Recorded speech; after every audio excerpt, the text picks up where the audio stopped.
Отец муфтия Казахстана Наурызбай Утпенова, Таган Утпенов таксует, при этом не платив ни копейки налога. 5000.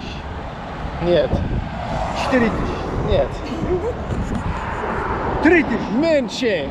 3000. Он говорит 3000. 1700, 1700, 1700.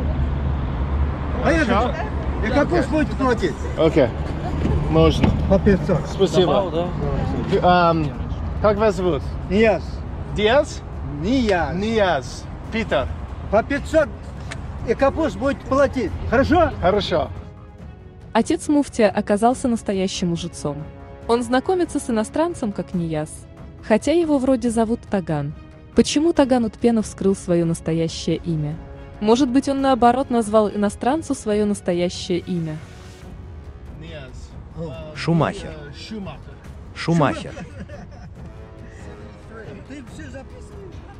Если законопослушный иностранец сразу пристегнул ремень безопасности, то отец муфтия, привыкший нарушать законы, не стал пристегиваться. Так я и говорю, Шумахер, потому что они любят эту шутку. Как только турист назвал его шумахером, хвастливый отец муфтия начал гнать по дороге, при этом нарушив правила дорожного движения.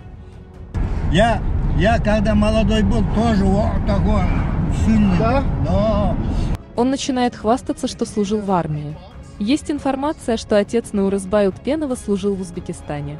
Потом старик хвастается молодой женой и намекает, что благодаря молодухе он чувствует себя бодрячком. Что я молодой, молодая жена помогает. Ты понял меня? Да. Я понимаю. Он спрашивает, понимаю ли я. Я говорю, вроде того. Честно говоря, я не понимаю всего этого. Да. 42 внуков. Еще двое. Скоро. 42 внука, и я не думаю, что он остановится в ближайшее время. Я думаю, он сказал, что его девушка там, где сейчас его жене 46. Так что я думаю, что он все еще идет. Хвастаясь, отец муфтия нарушает еще одно ПДД. За рулем он смотрит на телефон. Его не беспокоит, что таким образом он подвергает своих пассажиров опасности. Я думаю, что это да. За это короткое видео отец муфтия успел нарушить несколько ПДД, скрыть свое настоящее имя и похвастаться молодой женой. Да, Бог с тобой.